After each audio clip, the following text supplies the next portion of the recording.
to welcome you all to EPA's Decentralized Wastewater Webinar Series. Today's session is titled Winner of the EPA Advanced Septic System Nitrogen Sensor Challenge. And my name is Zach Lowenstein, and I work at EPA headquarters in Washington, D.C. in the Decentralized Wastewater Program within the Office of Wastewater Management. So this program manages the Decentralized Wastewater MOU Partnership and our annual homeowner outreach and education program, Septic Smart Week. The MOU Partnership joins EPA and 18 partner organizations together to work collaboratively at the national level to improve decentralized performance and protect the nation's public health and water resources. So as part of this MOU Partnership, we're pleased to sponsor this webinar. Before I start, I want to quickly turn it over to our contractor, David Richards, so that he can go through any technical aspects of this webinar. Thanks, Zach. I'll be handling the technical aspects of today's session. By now, you should have the GoToWebinar application running and should see the welcome slide on your screen. If you're having technical difficulties using GoToWebinar, please visit gotowebinar.com and click on Support in the upper right corner of the page. You also may submit a question via the GoToWebinar questions panel, and I will try to help you resolve any issues. We encourage you to ask questions at any time during the webinar. Simply use the GoToWebinar control panel. You can type your question in that area that says questions and then click to submit it to the moderator. We will address questions following the 3 presentations. Please note that your GoToWebinar control panel may be expanded and may look like a small gray rectangle with little buttons. You will need to expand it so that you can be able to ask questions. To do so, click on the orange button at the top of the gray rectangle, and that's how you'll expand that. So now I'll turn it back over to Zach. All right, thanks, David. So I'd like to provide some background on the webinar topic as well as introduce our speakers. As most of you know, nitrogen discharges from conventional septic systems can cause critical water quality problems. While advanced technologies can now remove 50% or more of nitrogen from residential wastewater, there has not been a commercially available nitrogen sensor that can work in conjunction with these systems. So to resolve this, in 2017, EPA Office of Research and Development launched an international technology innovation challenge to develop a prototype low-cost sensor to measure nitrogen levels discharged from advanced septic systems. Dr. Qingzhi Zhu with Stony Brook University and the New York State Center for Clean Water Technology in Stony Brook, New York, earned the challenge's prize of $50,000 late last year. So throughout this webinar, you'll hear from 3 speakers. The first speaker will be Maggie Thoreau Fieldsteel, EPA's project lead, who works for EPA's Office of Research and Development and the Center for Environmental Measurement and Modeling. She is in the Atlantic Coastal Environmental Services Division, located in Narragansett, Rhode Island.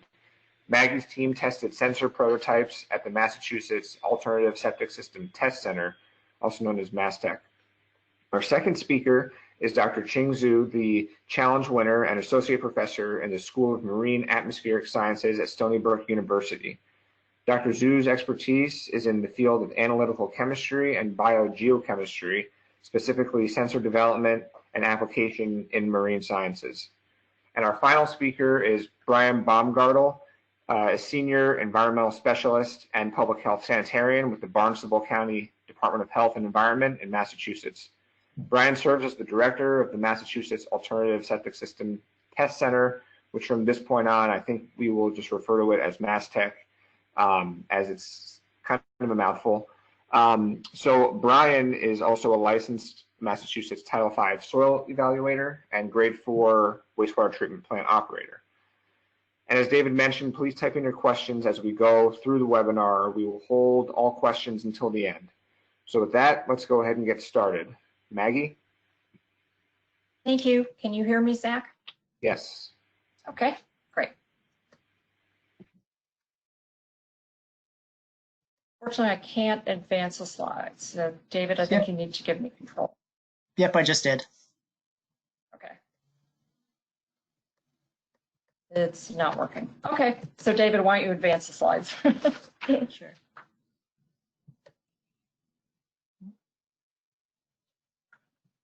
So I'm going to give you the background of the Advanced Septic System Nitrogen Sensor Challenge. And next slide, please. So over the last 3.5 years since we launched this challenge in January of 2017, we have had broad agency support, and I can't thank the offices for all their leadership and their support that they've given us, especially the Office of Research and Development and the Office of Water Wastewater Management for the funding for this project. Today's a very exciting day. Since we launched the phase 1 of the challenge 3.5 years ago, I was hoping we'd get to this day where we could announce a winner, and we're going to do that shortly. So next slide, please. So why did we develop the sensor challenge? It came to my attention back in 2012 that Southern New England had a significant nutrient pollution problem. What I learned was that coastal communities were struggling with nitrogen pollution from cesspools and conventional on-site wastewater treatment systems, which was threatening drinking water quality and coastal ecosystems. In 2013, I ran a challenge for EPA Region 1, which was looking for an advanced, innovative, and alternative septic system or on-site wastewater treatment system that could remove 95% of the nitrogen. Now, that was quite a challenge. We had no winner, but I learned a lot. And in the process, I became very familiar with innovative and alternative on-site wastewater treatment technologies that were available and currently in use. And one of the things that I learned was that there was no way to track their long-term performance.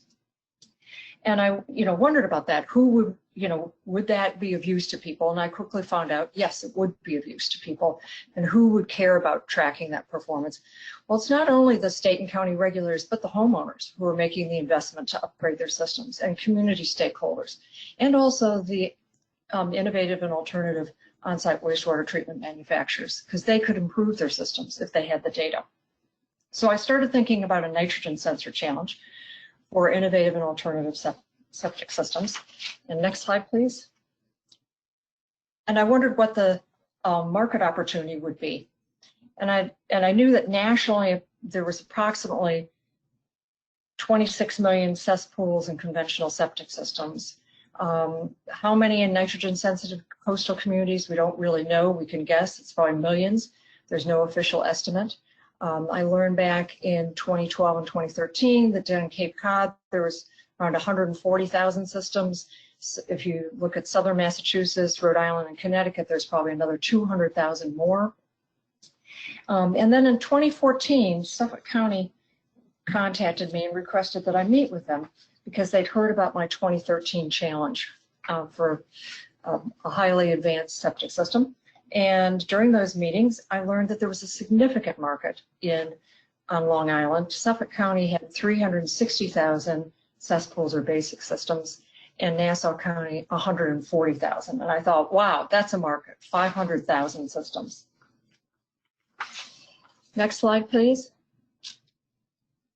I continued speaking with Suffolk County over the following 2 years, and in 2016, they were in the process of developing their septic improvement program, and we were discussing it. They were concerned about the long-term performance of the INA systems that they were piloting and would be eventually installing in residences, and they wanted to know how well they were performing. And they wanted to really protect the investment that the county and the state and the homeowners were going to be making. So Suffolk County said, hey, we'll give you that first market for a sensor. We know that there's at least 200,000 of these systems that are going to need to be upgraded over time in nitrogen sensitive areas to meet our water quality goals. So with that thought that, hey, there's a potential market, I started working on a challenge, and I went to Mass Tech and the University of Rhode Island and my EPA colleagues, and I said, what should the performance goals be of such a sensor? We developed some initial performance goals, and then we sent them to the New England state and regulators and the New Jersey and New York regulators, along with Suffolk County and the Nature Conservancy. And after going back and forth with all of our stakeholders that were quickly joining in, we came up with what we wanted for a minimum, which was a sensor that would be able to detect nitrate and ammonium with 20% plus or minus accuracy and precision, last at least 5 years with no more than 4 maintenance visits per year, and send the data to the cloud, and cost $1,500 or less. And we came up with that $1,500, the result of the cost of monitoring, because we know that to send someone out to take one sample costs around $300 to take that sample and run it through the lab. So we said, wow, if we could get a sensor for $1,500 or less, that would really meet the goal. Now, this is truly a challenge, as we found out, because at the time in 2016, nitrate sensors for open waters were more than $15,000. And that was just for nitrate, not including ammonium. So we were looking for sensors that was going to be 10% of that cost and included ammonium. In the fall of 2016, next slide please, we began to assemble the EPA team, and here are all the people who are listed. We've added more people over time as we went into the prototype testing phase. A big thank you to everyone, especially my immediate team members. I couldn't have done it without Ian and Rob Maxfield, Christina Heineman, Julius Enriquez. They were all part of the team, and we worked together perfectly over the last 3.5 years.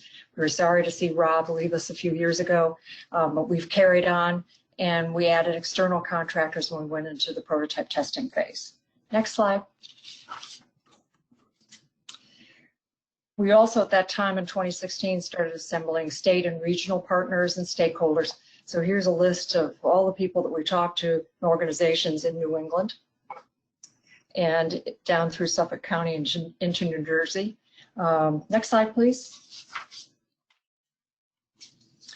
And then, of course, we needed challenge judges. So before we were going to launch phase 1, we came up with a list of experts that we felt would be the right judges to judge the first phase of the challenge, and then also take us into testing of the prototypes. And so here's the list of people who've helped us as judges.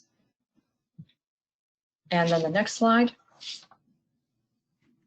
So by January 2017, we're ready to launch phase 1. It lasted 2 months, and it was written proposals only, no prototypes. And we gave out a number of awards at Sensor Showcase Day in New York City in June 2017. And at that meeting, we announced we would begin phase 2 prototype testing in 2018. Next slide. Our team learned a lot of lessons throughout the prototype testing phase. And initially we started thinking we only needed a 1-week preliminary screening test, and then, you know, of course, some sensor package would pass and move on to the 6-month field test. After some initial experience, we realized, no, we needed much more screening, and that we thought it was important to add a 1-month test to the 1-week test. So by June of 2019, we had a process which included you must pass the 1-week test first and then would have entry into the 1-month test. And if you pass the 1-month test, then you could make it on to the verification testing, which is 6 months long. So for our 1-week test in August 2019, EPA added an incentive, a $50,000 prize for the 1-week test. And we wanted to draw more sensor packages into this testing program, and that was a very good way to do it. And how was the testing conducted? It was done according to our test quality assurance plan, which was developed under the ISO Environmental Technology Verification Standard number 14034. And that test quality assurance plan was developed by Battelle, EPA, our technical panel, we saw that list just a minute or two ago, and Verify Global. And you can go to the Verify Global website. There's a link there to find out more about the challenge. Verify Global and Battelle are ISO certified organizations, so they can conduct testing under the ISO 14034 standard. So who was conducting the actual testing? Mass Tech, and we also have quality assurance oversight by Battelle, and all the samples were sent to the Barnstable County Department of Health Laboratory. Next slide, please. So for the 1-week and 1-month tests, we scaled back our ultimate requirement of accuracy of 20% plus or minus.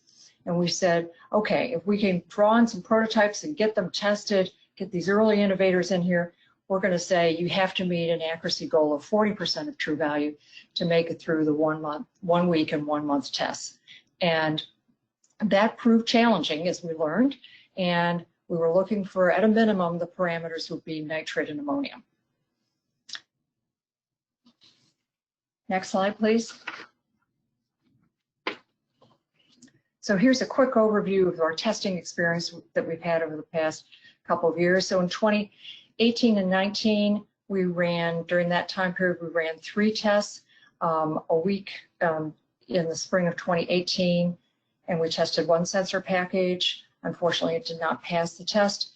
And then in October of 2018, we tested another sensor package, which at that time only had nitrate plus a nitrite sensor, but not the ammonium. And then in the spring of 2019, we tested 3 sensor packages for nitrate, nitrite, and ammoniums. And we had 3 teams, as I said, and Dr. Zhu was one of them. And it was the first time Dr. Zhu appeared to us. No sensor passed that test, but his performed very well, but it needed more work. And on the right-hand side of the slide, you see a picture of various sensors and the test tank in the back, which Brian will go into more detail about. Next slide, please.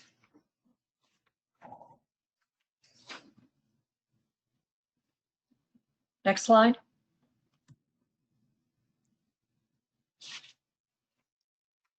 So in August This one? 2019, the next slide, please. Oh, maybe it's progressing on everyone else's. Whoops. we went a couple slides ahead on that. Oh, this one? There we go. August 2019. Yes. We had the 1 week test with that $50,000 challenge prize on it. And we tested 3 sensor packages, each having nitrate, nitrite, and ammonium sensors in them. And one of the teams was Dr. Zhu from Stony Brook University. And just to let you know, for a 1 week test, these sensors all along, those that had participated in the 1 week test, had been required to take 168 hourly readings, which is a lot of readings. And we took 24 lab samples during that 1 week and had them each analyzed for nitrate, nitrite, and ammonium. And Dr. Zhu's sensor is on the right, where it's got some intake tubes that you can see. Next slide, please. So his results for the 1 week tests on this slide show that he performed very well indeed. He not only met the 40% accuracy, and he surpassed it for both nitrate and nitrite, but for ammonium, he hit our 20% goal for accuracy. He had all of his components contained in one box. He did 1 maintenance visit, which was allowed, and he could send his data to the cloud. So we were very impressed with what he did.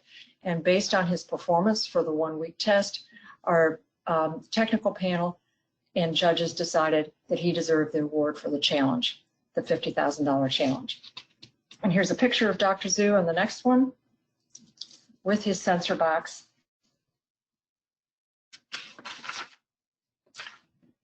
Next slide, please. And then in December 2019, he progressed on to the 1 month test. Next slide, please. And we again tested his sensor box, and he'll tell you about that. He came with generation 2, I think, or maybe it was generation 3 by that time. And for a 1 month test, it was required to do 704 hourly readings. And we took 57 lab samples. And you can see a photo of his sensor package on the right.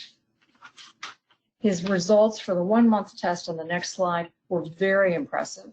Next slide, please.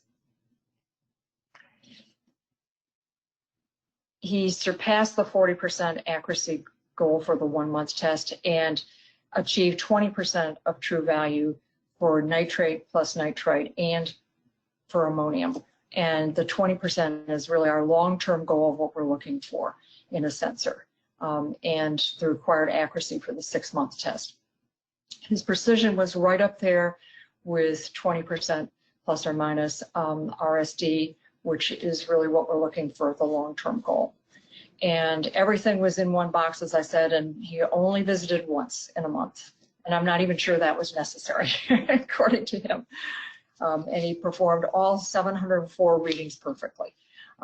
Next slide, please. So what's the next step?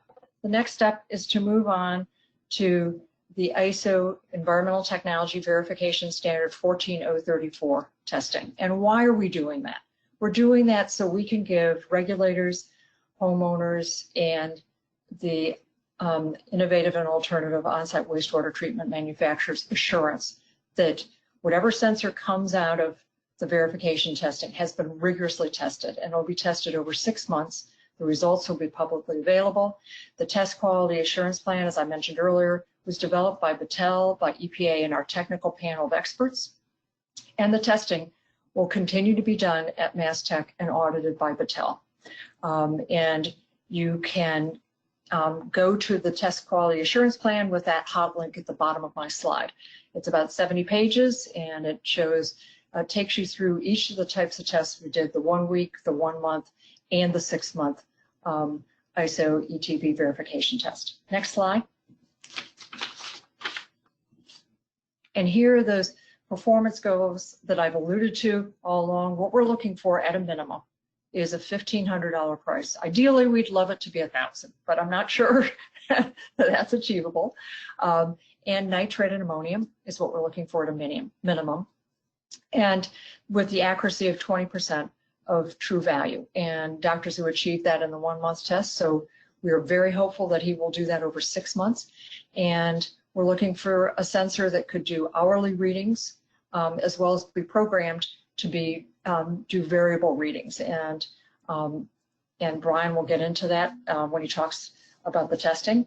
And also that the maintenance would be no more than quarterly. Next slide, please. So at this point in time, Battelle and Verify Global are going to develop the actual verification plan for the SBU sensor package. And then we plan to conduct the testing at MassTech starting in the fall. So hopefully MassTech will be reopened by then, and the testing will start, and it will go on for 6 months, and it will be audited by Battelle. Once the testing is completed in the spring of 2021, Battelle will review the performance test results, and Battelle and Verify Global will release the verification report and statement sometime in early summer 2021. And then there's the potential for the order, and that order has always been the big prize that the Nature Conservancy has offered for any sensor package that makes it through the 6 month test. And that's an order for 200 sensors valued at $300,000. Next slide, please. And the Sensor Challenge team would like to thank all the sensor technology developers who came forward and submitted their prototypes for testing over the last 2 years. Please continue your research. It's important work, and we really appreciated having you be part of the testing program. Now I'd like to turn it over to our winner, Dr. Zhu. Thank you. Thank you, Maggie. Can you hear me? Yep, you sound great, Dr. Zhu. And I did give you control over the mouse, so you should be able to change your own slides. Okay, thank you. So good afternoon, everyone. First of all, I want to thank the EPA Nitrogen Sensor Challenge team and partners. So it's my honor to receive the awards. Today, I'm very pleased to have this opportunity to present my sensor work. David is not working. Can you please change next, please, slide? Yeah. So I'm going to talk about the nitrogen sensor development and application, high resolution in situ measurement of nitrate plus nitrite and ammonium in wastewater. I will show you my sensor performance in a 1 month field test in February 2019, a 1 week test in August 2019, and a 1 month test in December 2019. Before I show my sensor performance data, I would like briefly go through the background. Why do we need a suitable nitrogen sensor for advanced septic systems? Next, please. Maggie already talked about the problems in detail faced by regulator, managers, and homeowner after the advanced septic system or IAs installed. That is how to efficiently evaluate and long-term manage the IA systems. Currently, the concentration of nitrogen species like nitrate, nitrite, and ammonium in the effluent are typically tested by conventional wet chemistry method. So the sample needs to be collected from field and needs to be very well preserved in the field and sent back to lab and tested by the conventional technology such as the chromatographic method, spectrometric method. So these methods are good. So they have sufficient selectivity and sensitivity to measure nitrate, nitrite, and ammonium. But the problem is the cost. So Maggie already showed actually for each sample, it's about $300. I even don't realize that how that expensive. This is one problem. But another problem for me, I think that is a major problem is the lab test cannot give us real-time data. For sample collection, sample transportation, and some processing prior to the testing in lab may largely disturb the physical, chemical, and biological characters of the sample. For example, the nitrogen species, the nitrate, nitrite, and ammonium, they all sensitive for oxygen and bacterial activities in the water. So if temperature change, oxygen concentration change, if the sample not very well preserved, the concentration we measure in lab maybe not reflect the concentration in the effluent. So in order to get next please. In order to get the real-time data of nitrate and ammonium, so we have to use the sensors. Some sensors are already commercially available on the market, including the optical nitrate sensor, and electrochemical sensors. So optical sensor, including the direct UV sensors, is very popular. I think we know very well. And the colorimetric nitrate sensor based on Grace reaction. The advantage of optical sensors include the high sensitivity, wide dynamic range. So this sensor can measure both nitrate and nitrite. But this kind of sensor suffer from interference from other components in the wastewater, and also show very high cost. Typically, each unit is about $10,000. Next slide, please. So electrochemical sensors is similar. It's a simpler actually. So like the ISE is ion selective electrode sensors for nitrate and ammonium. This sensor is pretty small. We can bring back and forth to the field. The advantage of this kind of sensor that is regionless, show high sensitivity, wide dynamic range, and the cost is relatively low. But this advantage is this kind of sensor also suffer from the interference from other components in the wastewater, and also some from the signal drifting, because the ISE generally is based on the potentiometric method. The junction potential cause the signal always drifting. So at least, so this kind of sensor need to be calibrated from time to time. At least the daily calibration is needed. So another issue for ISE sensor is the sensor member has a limited lifetime, generally less than 1 year. There's another actually ammonium sensor available on market. It's called gas selective electrode. Show very high sensitivity and a very good dynamic range. There's no interference, but the price is about over $16,000 each unit. So this kind of sensor, so they have been used for in situ measurement of nitrate, nitrite, and ammonium in surface water, groundwater, and even in wastewater. But they're not suitable for the residential IA systems. So in order to look for the solution for the problem, next step, please. So EPA and partners like the TNC, the Nature Conservancy, the USGS, and others launched phase 1 and phase 2 of the Advanced Septic System Nitrogen Sensor Challenge. So Maggie will give us the detailed information about this. For myself, I started to work on a nitrogen sensor for the challenge in November 2018, after I attended a workshop of EPA at TNC. So based on the requirement of the sensor challenge, I designed the sensor with the features of the following 5 features.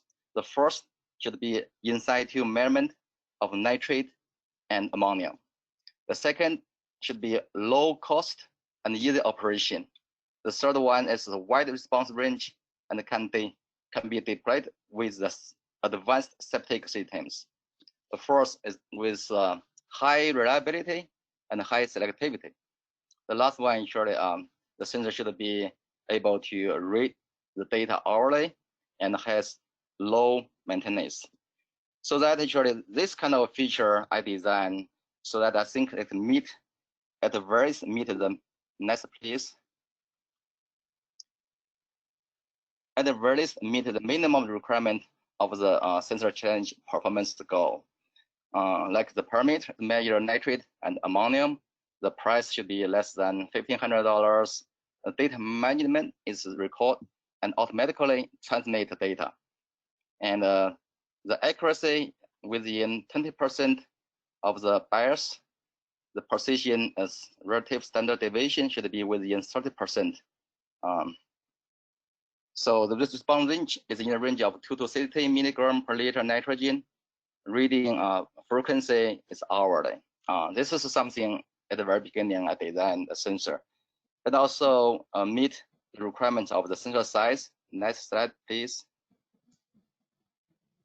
The sensor size should be ideally no more than 12 by 12 by 12 inches. And the interference, the sensor may not discharge into or in any other way contaminate the test cell contents. So this is a requirement. Based on this kind of requirements, I developed my first version of the prototype. Next, please. So this is prototype version 1 I developed in February 2019 to attend the 1-month field test at Septic. So the size of the box, you can see this photo. This is 12 by 12 by 6 inches. All the electronic parts that included in the box. But I had an internal computer to collect data, and I had a reagent bottle outside, and also have big waste bottle underneath the table. You cannot see it. The sensor itself shows very good response to both nitrate and ammonium. You can see the calibration for these 2 parameters. From 0 to 30 milligram per liter nitrogen show very good relationship. So the higher concentration of nitrate is not test. I think it's easily over 100, something like that. Next, please.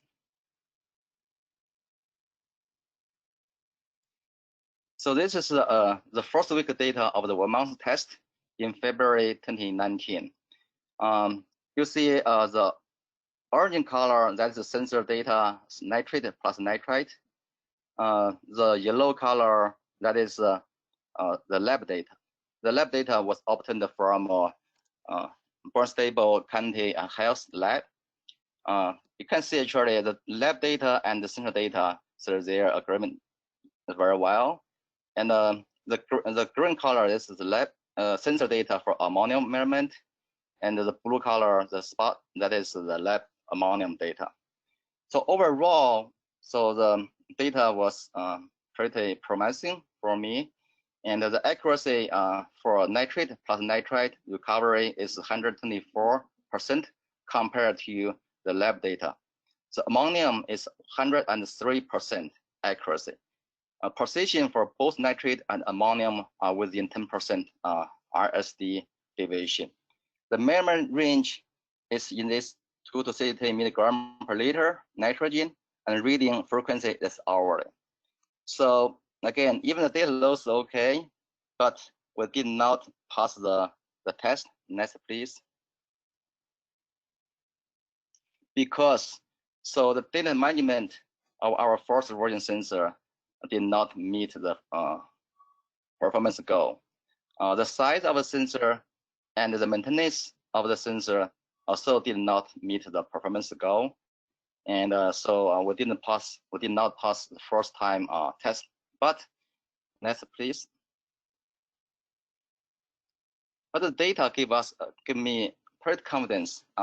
So give me, I think it's okay. I can continue to work on the sensor to improve it to see if I can pass next time test.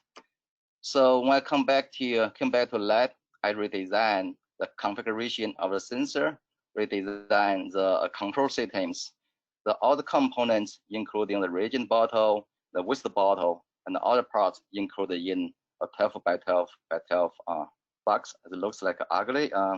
This is lab work. The feature of this sensor, I call it a version 2 prototype. It can remotely operate the sensor, can remotely download and transmit the data through Wi-Fi. So the frequency for data measurement, that's the hourly reading with response range from 0 to 70 milligram per liter for both nitrate and ammonium. The sensor can be continuously deployed with the water for 1 week. It's in situ deployment. So I use this one to attend the 1 week field test in August 2019. Next, please. So this version sensor also show very good response for both nitrate and ammonium. So this is calibration. This time I made a calibration from 0 to 70 milligram per liter to cover the EPA challenge goal. But I did not to test the higher concentration that maybe reach 80 or 100, something like that. But anyway, so in this range, the sensor respond pretty well to both nitrate and ammonium. Next, please. So this slide shows us the real-time signal of the sensor response to different wastewater.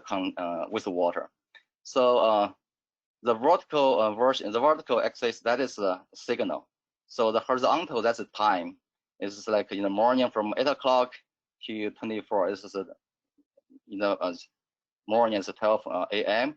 And the first day signal, second day, third day, and the fourth day. So you see the blue color, the blue line in the figure, that is the ammonium signal.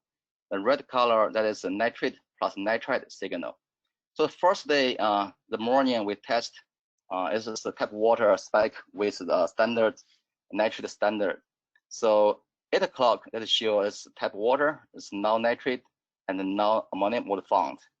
And from 9 o'clock to 11 o'clock, that is spike with low concentration nitrogen, and from 12 to 14, that is medium concentration of nitrogen, and then it's a high concentration of nitrogen spike with tap water. So after that, so the test water switched to the real sewage treated effluent. So I believe it's after 3 o'clock, we switch to the effluent. You can see the signal change immediately with the test of effluent changed. So the low concentration of ammonium, higher concentration of nitrate plus nitrite. So this run overnight to the next day at about 11 o'clock, a low concentration standard spike again. You can see 3 signals, and then switch to a primary treated effluent with high concentration ammonium and the lower concentration nitrate and nitrite. So you can see the signal, the blue signal is ammonium, this red signal is nitrite and nitrate. It's run overnight again, and so to the third day. The third day is Friday. And Friday morning, so the test sample switched to another sewage treated effluent. So this is the effluent. It's a high concentration of nitrate again. There's no ammonium, almost there's no ammonium in the effluent. So this kind of sample runs through on Friday, Saturday, and weekend. Next slide, please.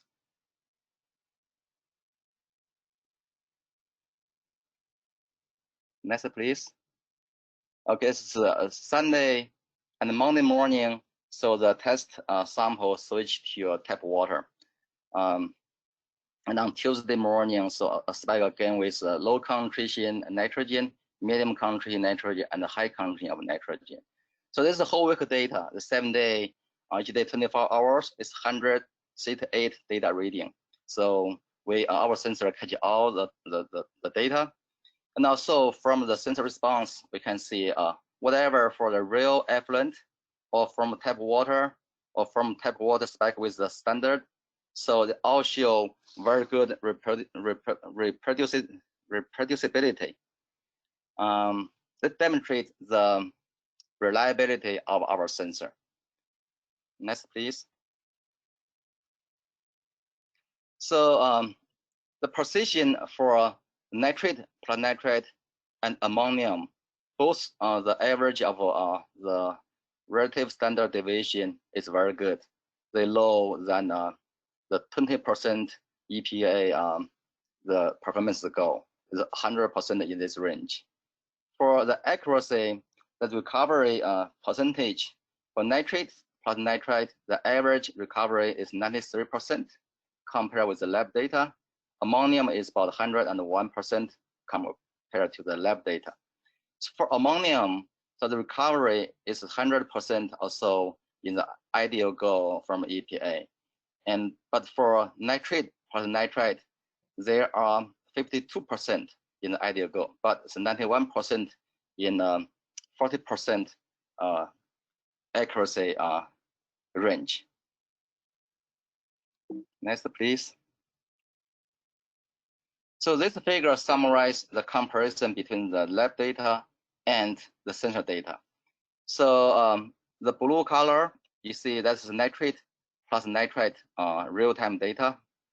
And as the green color, that is the lab nitrate plus nitrate data. We can see actually from very beginning, the temperature spike with the standards and the real effluent. So the two methods, they are in very agreement. For, oops.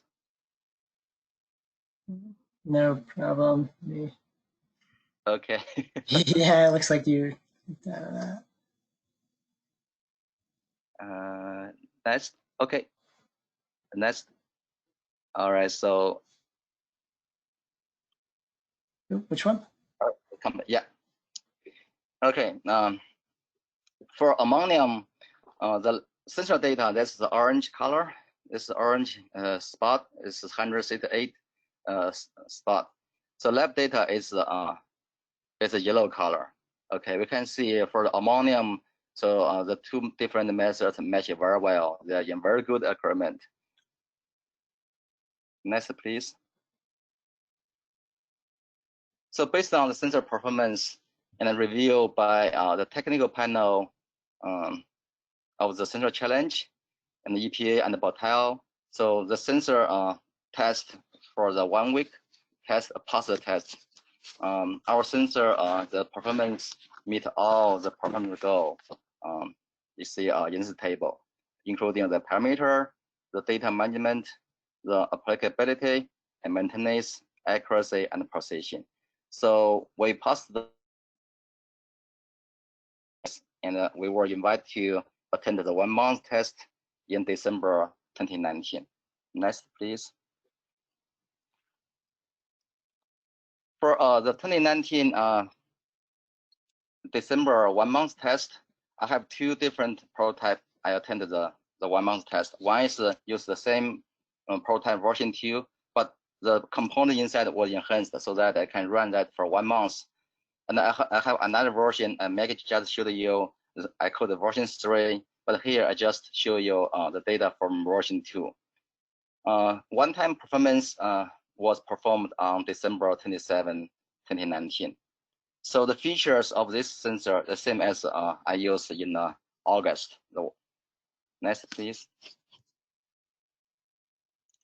So I have too many figures, too much data. I cannot show you all this kind of. It's about 704 points.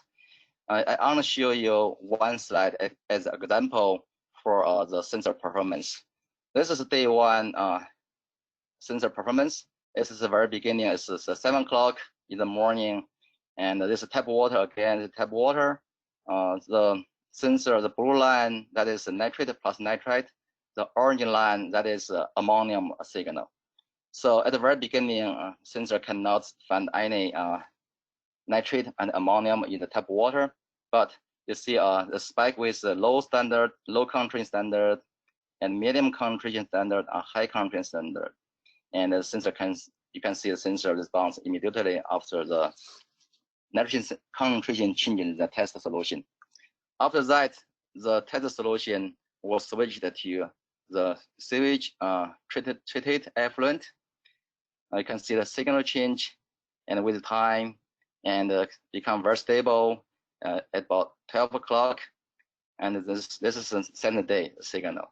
So at that time, when I see the signal, I was very surprised to how good the treatment system. So the nitrogen concentration, so ammonium is almost 0, and the nitrate is something around 4 milligrams per liter for the system. Next, please. Okay, so I summarize the data in this table. This is not all the data, it's just the data, the central data comparison with the lab data. So you see the column, left column, this is tested day 1, day 2, day 3, day 6, and day 7. So this sampling data, this is the lab collecting the sample, the date. And the yellow highlighted color, that's the sensor results. And this, the white, the 2 column, that is the lab data. So if we compare the nitrate plus nitrite from sensor data and the lab data. So for example, I'll give you one example, like say 8 o'clock in the morning. So nitrate and nitrite, the sensor reading is 9.34, and the lab data is 8.9. So it's close. The recovery is, average recovery is 108%. For the whole week, the first week, so nitrate plus nitrite recovery from, let me say, 89 to 108%. So this is nitrate plus nitrite, looks pretty good. And ammonium, so this column is ammonium sensor data. We still use 8 o'clock as an example. Ammonium reading is 5.34 milligram per liter, compared with to lab data is 5.4. So almost identical. So the recovery is about 100.43%. The first week ammonium recovery rate is from about 74% to 113%, this range. For the remaining the day of the month, 1 month test, from day 8, day 16, 23, and day 30.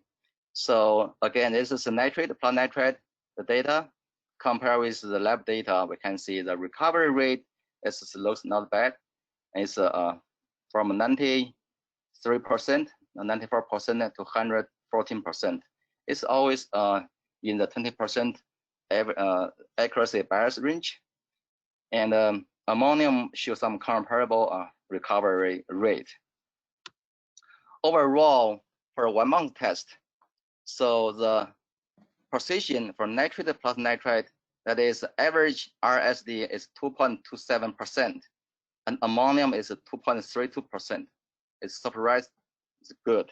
So they're all below 20%, and in the 100% in this range. And for the recovery, the accuracy for an average recovery of nitrate plus nitrite is 99.98%. I even cannot believe this data. It's so good. And ammonium, that's 96%. Overall, I mean, for ammonium, it's 92% in the 20% bias range, and nitrate plus nitrite is 96% in this range. So this data demonstrate the sensor reliability and show very high precision, very high accuracy, even continuously run for 1 month. So this is the data comparison between the sensor data and the lab data for the 1 month test from you see from left day 1 to day 30 to the right. Again, the blue color is the sensor data for nitrate plus nitrite. So this is blue color, this is the sensor data. And the green color, that is the lab data for nitrate plus nitrite.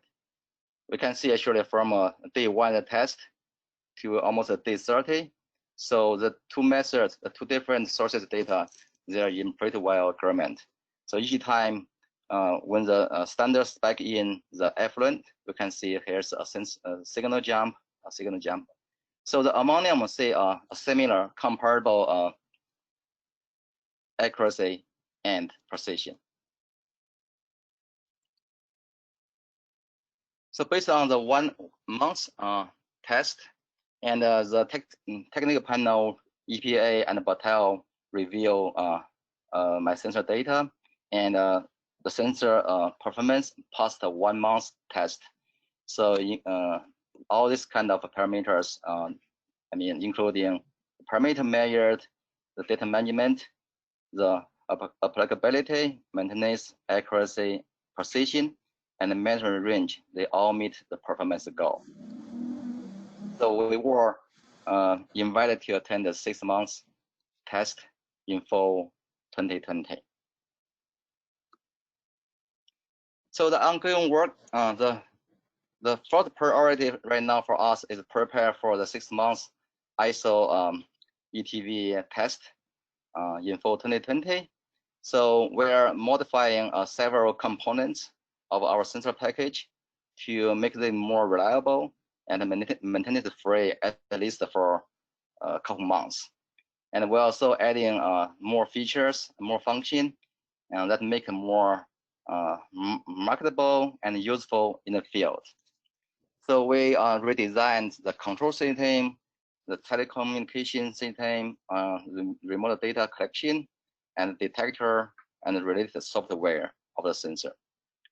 I'm also right now contracting with an independent developer to bring the low-cost sensor from the technology readiness level. Currently, probably we have 6 or 7 to level 8 or 9 when we attend the 6 months test.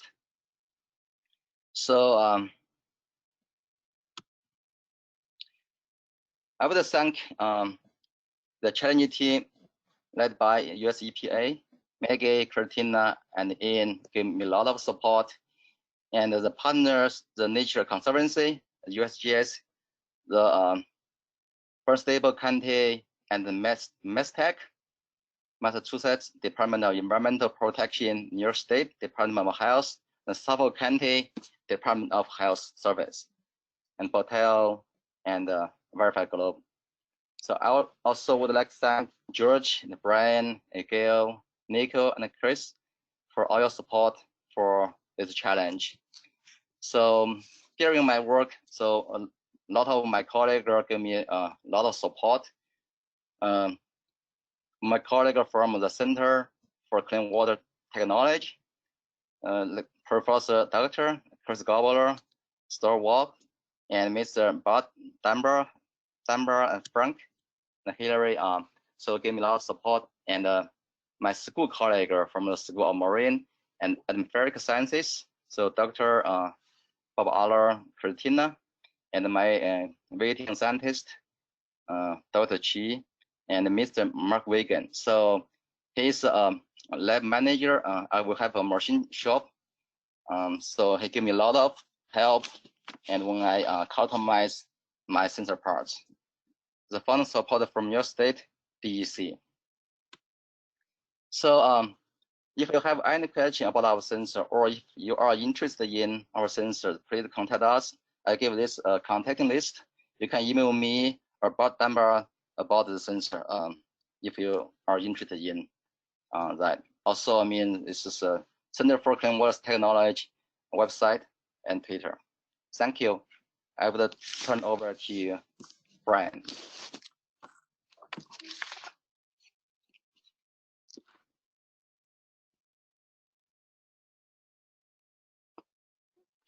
All right, Brian, be able to control the slides?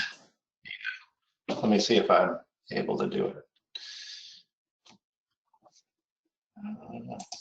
Definitely have mouse control, but not slide control. There we go. So I'm going to talk a little bit about MassTech or MassTC, which is a neat little facility on tiny little Cape Cod up in Massachusetts. So what's a MassTech? So MassTC is the nation's premier third-party testing and research facility for innovative alternative on-site septic system treatment technology. This place was started in the late 90s, about 1998, 99, by George Hoyfelder, who I'm sure a lot of folks on the call probably know. I've had the great pleasure of working with George over the last few years as I've sort of taken over the reins here. George is still with us and still enjoying the sunshine on Cape Cod, working at the test center. He's happy as a clam. He's around here somewhere right now. So, you know, during the early 90s, nitrogen was obviously identified as a problem, you know, as an effort to sort of make sure that the technologies that were coming down the pike to address that issue were legitimate technologies. The test center was sort of postulated and put together so that we could test all those technologies to make sure that the claims being made by the manufacturers were valid claims. So originally the test center was put together to just do certification tests. And then as time progressed, we really opened up quite a bit to research and development for all of the IA technologies that are out there. So quite a few technologies have spent some time here, whether it's through standards-based testing or through research and development processes. And then sort of looking beyond, you know, what we have now, starting to look more at sustainable methods of treatment as, you know, those things become more critical, because we, you know, as we all know, water is a very precious commodity. We need to protect it as much as we can, and that definitely applies to the smaller flows that we see in homes with alternative systems and with standard septic systems. So really, we've had global representation of companies that have come here. So obviously from the USA, Canada, we've had a company from Russia, one from Germany. We currently have a company from Japan here who's doing some testing and research and development activities. And really across the United States, we've had quite a few companies come here and do their testing. There's a very strong concentration of soils-based technologies actually located in Connecticut, which has been, we're a pretty convenient location for them, so it's worked out well for them. So we really have pretty broad reach as far as our client base goes. We really focus on cross-discipline collaboration. So in addition to offering a location where companies can come and test their products, we also do a lot of research here. So research only happens based on who your partners, you know, what partnerships you really have set up. So we've worked with a lot of great folks over the years. This is just a short list of the folks we're working with presently on a few projects, of course, EPA, Mass DEP, and, you know, our university partners as well, and some of our nonprofit partners, Buzzards Bay Coalition, Barnstable Clean Water Coalition. We work on a lot of these with a lot of these folks on a variety of grants as well.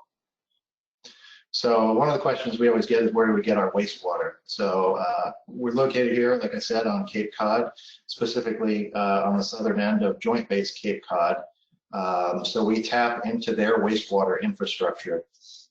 We tap into a line that serves the Coast Guard housing on the base as well as the county jail nearby.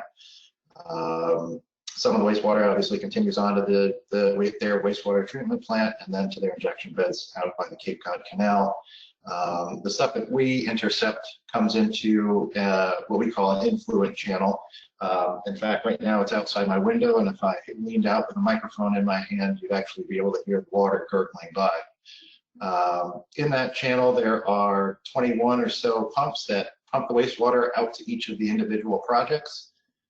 It gets processed through each of the projects, and all of the wastewater that runs through them is collected in a very large collection system, whether that comes from the sort of black box in tank technologies.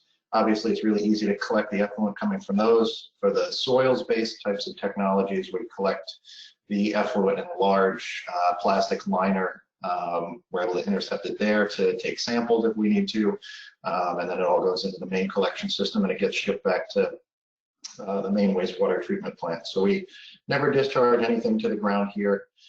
Being this is a military site, it is on the brownfield list, obviously, so we can't discharge to the ground here. So the product testing and R&D sort of process, how does that kind of go for us? If we're doing a certification type of test, the client will install the unit working with whatever certification body they might be working with. That could be NSF, National Sanitation Foundation International. It could be for a state type of approval or something like that. So that the client will actually come out and install the unit, connect it up, and then once the unit is started up, we'll conduct the tests that they're looking for, and then we'll generate reporting from the data that we collect and send it off to the certification body along with whatever other pieces of information that they're looking for to certify that particular technology. When it comes to research and development, the process is obviously a bit different. The client comes out and installs the unit. We do some sampling, they adjust the system. We do some sampling, they adjust the system. We do some sampling. So it's kind of just a long feedback process on that. For the certification tests, those typically last about 6 months or so, depending on the certification. For research and development, it can range all over the place, and as far as how long folks stay here with us. They might stay for 3 months and realize what they came up with isn't going to work, so they'll pull it out of the ground and maybe come back and try something else at a later time, or make some adjustments, or whatever it may be. Other clients stick around for a bit longer, a year, 2 years. Some of them have been here almost since the place opened. I think they just keep the location as a a nice convenient place where they can come and make some adjustments to their technology, or if they need to get some other approval in another state, they've already got a unit on site that they can easily make changes to and spin up and get their test data pretty quickly. So it's a pretty unique setup that we have here. So some of the active research projects that we have going on. So we've been looking at non-proprietary technologies, or as George Hoyfeller coined them, layer cakes. A number of years ago, he took some research that was done at the University of Waterloo and later in Florida, and took some of the ideas from that and started playing around with the idea of layering in organic materials, in this case wood chips, underneath just leach fields, more or less. The research that was done at University of Waterloo back in the 90s was to use a gravity tile field with a layer of wood chips mixed underneath. George's idea was to add pressure distribution to the top of that, send it through 18 inches or so of sand for nitrification, and then another 18 inches or so through a sand silt sawdust layer. He got a lot of promising results out of that first system, which now has been here for about 5 years or so. So decided to take it to the next level and install a couple of different sort of permutations of that technology, using different methods of maintaining a saturation in the denitrification layer. And we have, at present, we have 4 or 5 different sort of permutations of the layer cake system here at the test center. 2 of them were installed 4 or 5 years ago as George's initial forays, and then as Stony Brook University later became a little bit more interested in what we were doing, we worked with them to install another 3 technologies out here to further test some of the other design ideas and have some comparisons. So we ended up with 2 of a very similar technology to be able to compare how they both function. The layer cake technology is very passive. It only requires a pump chamber with a pump that runs 4 times a day for a minute or so. with these modifications over the last 5 years with the sand silt sawdust system, we've gotten about an 84% removal of nitrogen, and we've seen that through most of the other technologies. Some of them are a little bit more robust as far as variations in temperature go or variations in flow through the system go, but we're sort of trying to figure out which ones work best and what's the best paradigm to use out in the field. So one of the other projects we've been looking at, phosphorus, which is the sort of forgotten contaminant sometimes, I think. Phosphorus is a major problem in freshwater bodies, whereas nitrogen is more focused on marine environments. Freshwater bodies tend to be more phosphorus limited than nitrogen limited. There's obviously a raging debate over whether it's more phosphorus or nitrogen limited. I think, based on my research, I think it's more towards the phosphorus end of things. So we sort of took that idea and wanted to start looking at what phosphorus removal technologies were out there to be able to start to address this issue on Cape Cod. We've seen a lot more algae blooms in more recent years. I mean, we've seen algae blooms for a pretty significant amount of time, but I think more recently it's gotten a lot more press time, so a lot more folks have been really sort of paying attention to what's going on with algae blooms, particularly the harmful algae blooms, the HABs, after a few of the big blooms that happened out in the Great Lakes, and people are really starting to take notice. So looking at whether or not septic systems are a large contributor to phosphorus on Cape Cod. Here it's mostly residential areas, so phosphorus mostly comes from the septic systems and the fertilizer runoff from a lot of these properties that are right on the pond and cut all the trees down right to the water line. But septic systems do contribute at least a significant portion. And the problem we have is that there's not a lot of available phosphorus removal technologies approved in Massachusetts. In fact, there are only 2 in what's called a pilot phase approval. So what the project sought to do is to entice some of the other technology vendors who are out there to come and install their technologies in people's backyards out here on the Cape. We would run some testing on those technologies to see how well they could actually remove phosphorus. So we kind of get a twofer. We get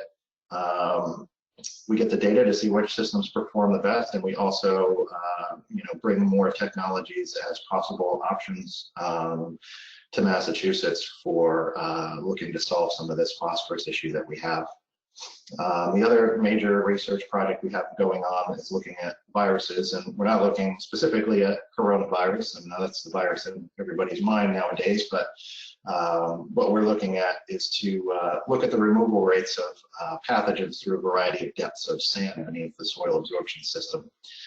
Massachusetts is currently looking at some changes to Title V, and they want to make sure they've done all their research before they make any changes. So because some research had been done here a few years back by George on specifically MS2 phage, which is a virus that attacks E. coli specifically. It's a bacteriophage.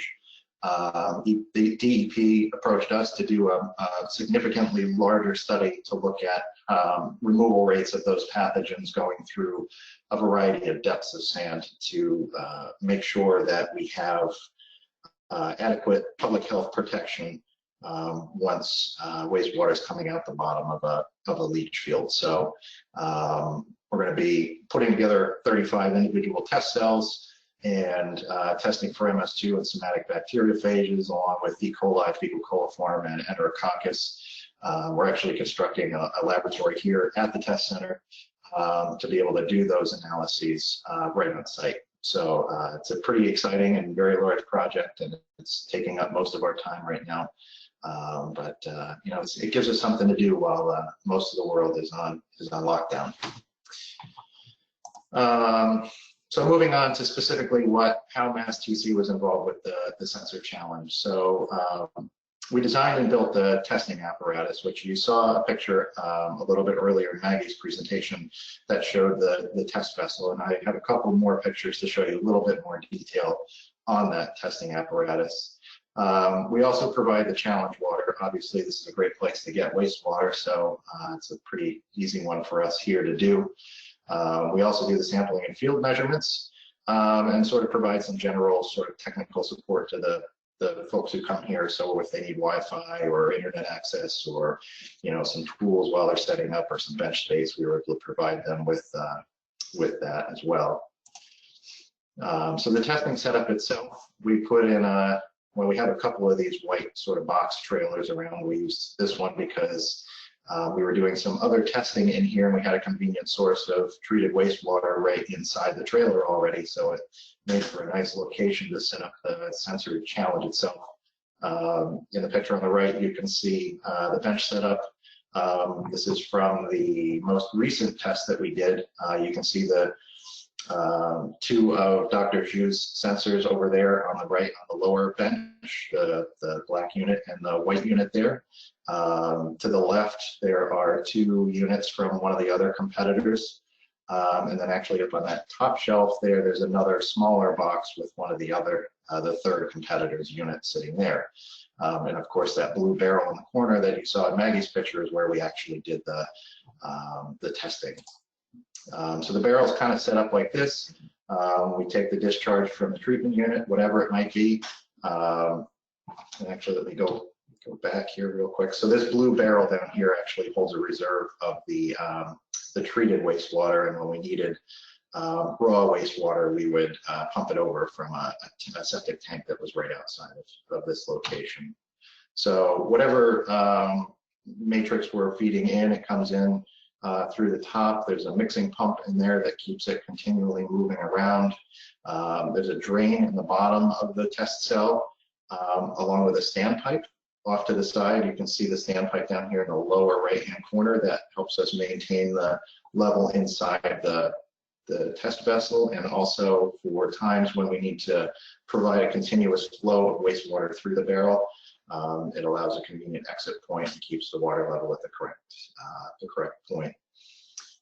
So each of the sensor developers set up their units off to the sides, take whatever piping or additional sensors they might have and immerse them in the liquid that's here. And as Dr. Zhu was pointing out earlier, we cycle through a few different test matrices. I think I have a description of some of them here. So the challenge water source is, of course, tap water. Starts out the test and is used at a couple of other points along the way. There is a low standard, which is where we take the tap water and spike it with nitrate, ammonia, and a nicotinic acid to get sort of a concentration, a known concentration for the sensors to be able to pick up. And we do the same with a medium and a high standard. And then after that piece, we'll drain the barrel out, start mixing in, the next challenge water. So that might be the typical advanced treated sewage effluent, which comes off of, actually there's a picture of the treatment bed that that particular fluid comes from on the right there. We'll do a matrix spike, which is to take that treated effluent and also put in the low spikes that were indicated up above. And then, as I said before, we also are able to pump in some raw untreated wastewater to sort of simulate a failure case to make sure that the sensors are able to accurately detect the pulse of ammonia that would theoretically come through in the event of a system failure. So this is just an example of the sampling that we do for it. It's the first sort of section of the 7-day or the 1-month screening test. Obviously, that full chart is located in the TQAP that Maggie referenced earlier. So if you'd like to look at that more in depth, you could check it out there. The field data we take with a probe that we have on site. We do pH, temperature, and dissolved oxygen. And then, of course, we take the samples and send those off to our county lab for analyses for nitrite, nitrate, and ammonia. We do the grab samples taken at the prescribed points and the prescribed days. and ship them over, get the results, send those back over to Battelle, where they do the quality control and then look at the data that's come from each of the individual sensors.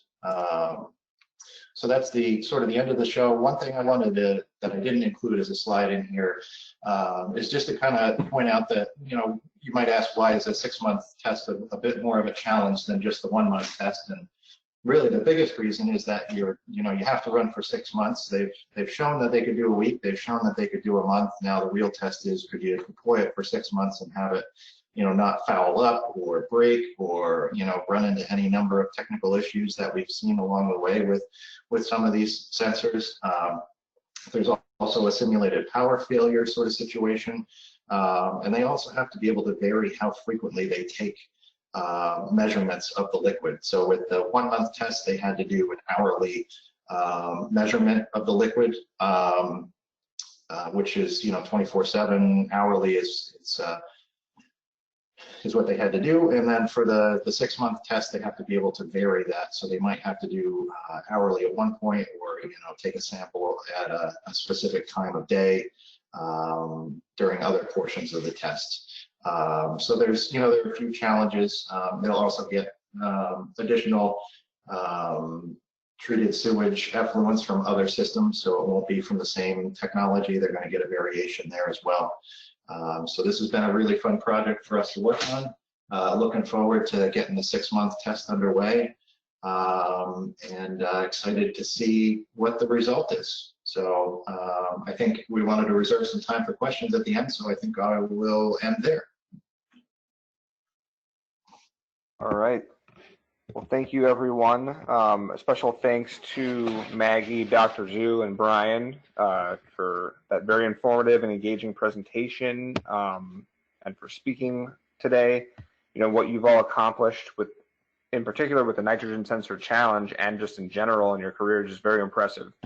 So I see we've got a few questions in the queue. I can't actually see them, or I can't see what the questions are, but David should be able to see them, so he will read them off and I guess assign them to a particular speaker if they're specific, or if not, feel free, any of you three, to jump in and answer them. So I'll turn it back over to you, David.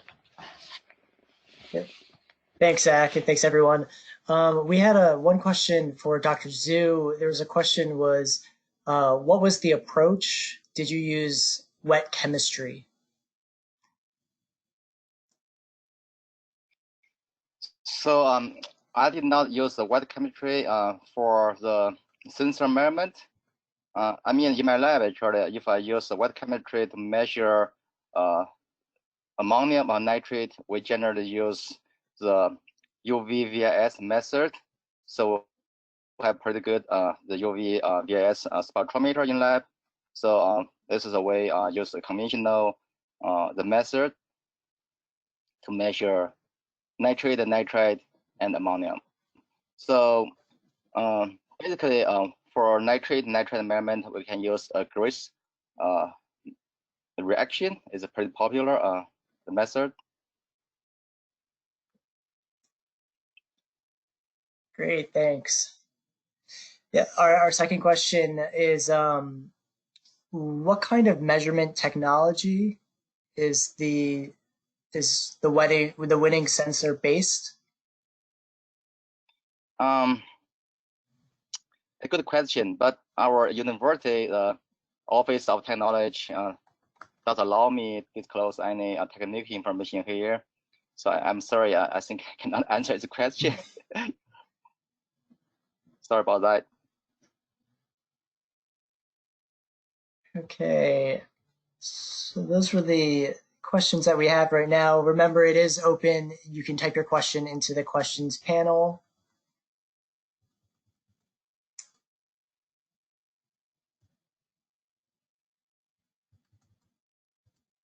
Okay, another question for Dr. Zhu. Are you planning to license the technology to commercial partners?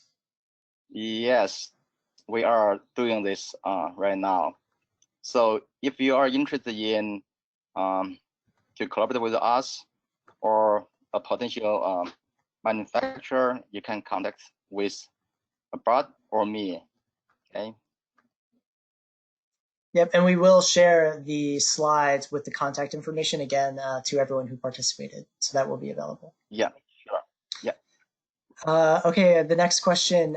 Do we anticipate any other technologies being tested in the 6-month test? It's for me, the question? Just open to everyone. I'll take it. It's Maggie. No, only one sensor package qualified for the 6-month test, and that is Dr. Zhu's sensor package. In order to qualify for the 6-month test, as you might recall from my slides, you had to first pass the 1-week test, and then you went on to then the sensor package would go on to the 1-month test and must pass the 1-month test with the required accuracy of 40% plus or minus, and no other sensor package passed that test, that succession of tests. So only Dr. Zhu is his sensor package is the only one going forward to the 6-month test. Great, thanks, Maggie. And here's another one also for you. What other challenges are being considered moving forward?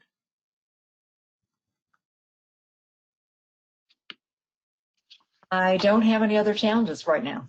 I would look at another challenge, but right now there's nothing that we have going forward. I believe this one is for Dr. Zhu. Are you using regions at all? How much volume is needed for 1-year operations? Well, yeah, I use a reagent. So for 1-year operation, it depends on the frequency we measure. So like the challenge, we measure 24 hour data, 24 data each day. That means we have to record data each hour.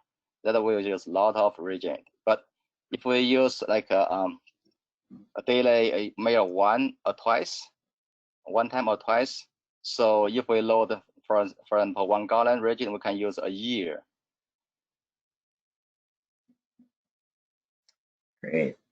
Great, thanks, Dr. Zhu. And then this one is for Maggie again. Does EPA envision how these sensors will be used in widespread fashion in the future? And what is the vision? And pardon me, what was the second part of the question? And what is the vision? What is the vision? So the Nature Conservancy is offering a prize for any sensor package that makes it through the 6-month ISO 14034 test. And so if Dr. Zhu's package should make it through the 6-month test, then he would be considered for this prize by the Nature Conservancy. They will look at the results from the ETV 14034 field test and make the decision. They have put on the table the idea of an order for 200 sensors that would be distributed throughout to the areas that have donated through TNC for this sensor challenge prize. And so the prize is estimated to be valued at about $300,000, if you say $1,500 per sensor.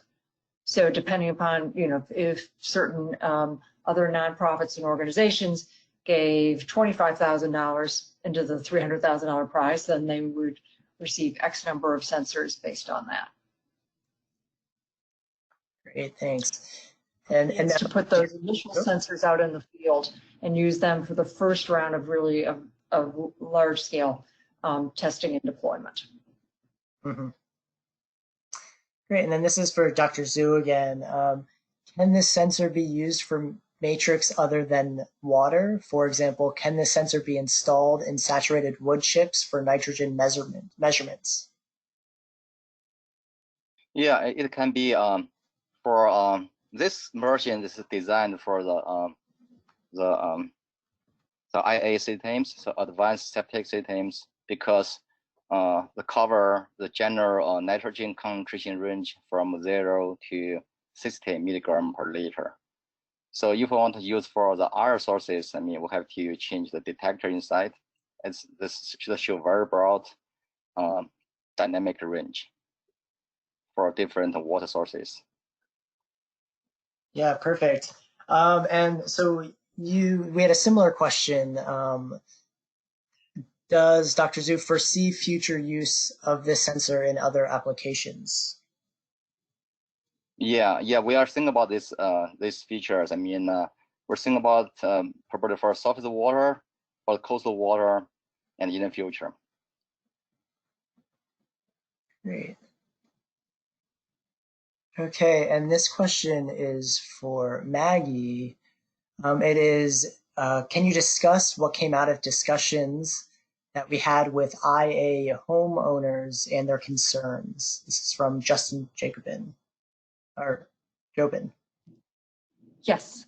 In May of 2019, we met with a group of INA homeowners in Suffolk County, and we had a very interesting meeting with them. And I thought the biggest concern was going to be their private information, any potential release of the private information. And so we assured them how that was private information was going to be handled about their system and the performance of their system. Then they were very reassured with that. Their main concern was that it be small enough so that it not disturb their property in any way, and that could easily be installed and attached to their INA system that they have installed in the ground.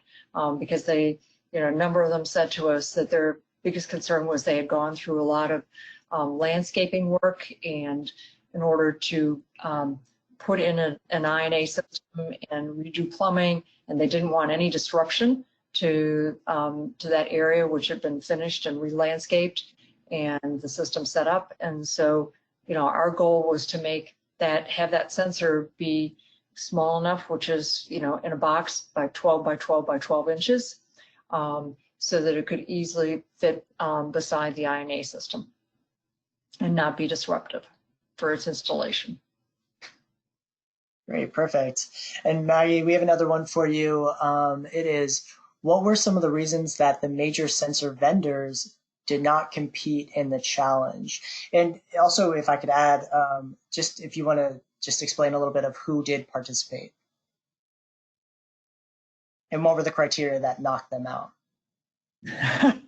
This is part of the question. That would be giving away some testing information for the sensor teams that came forward, and I really don't want to disclose their results nor their names without their permission.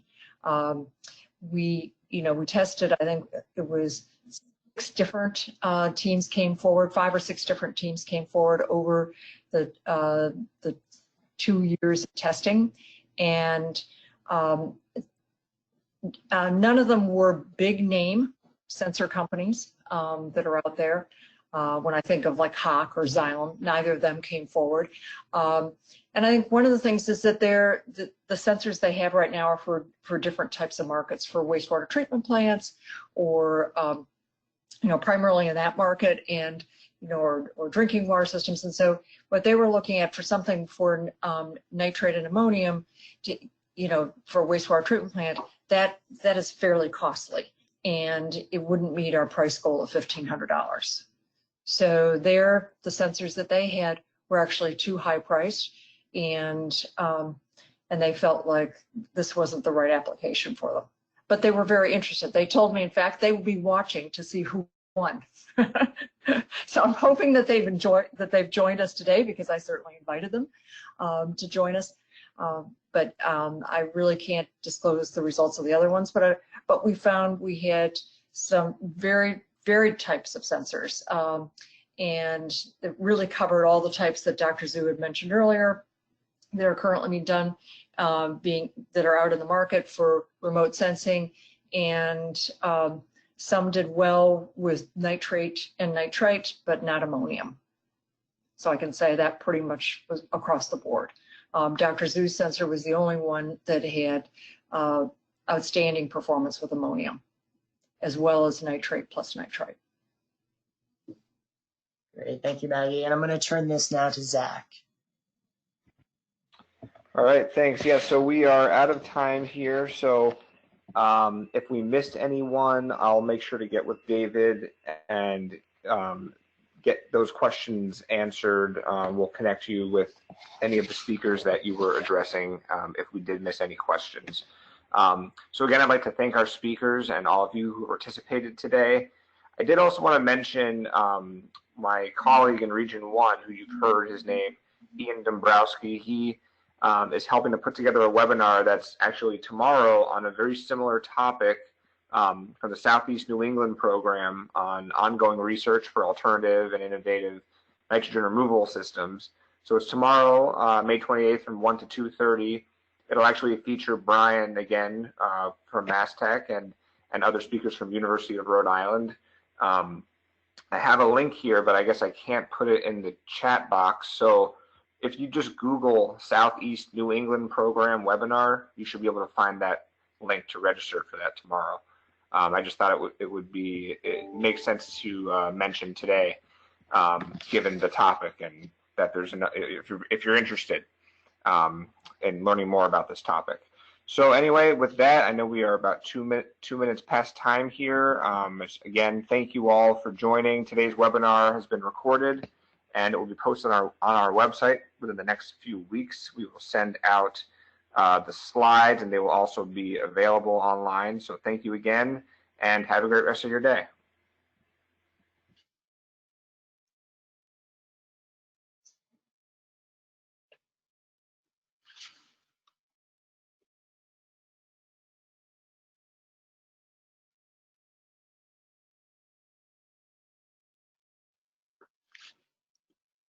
Okay, so I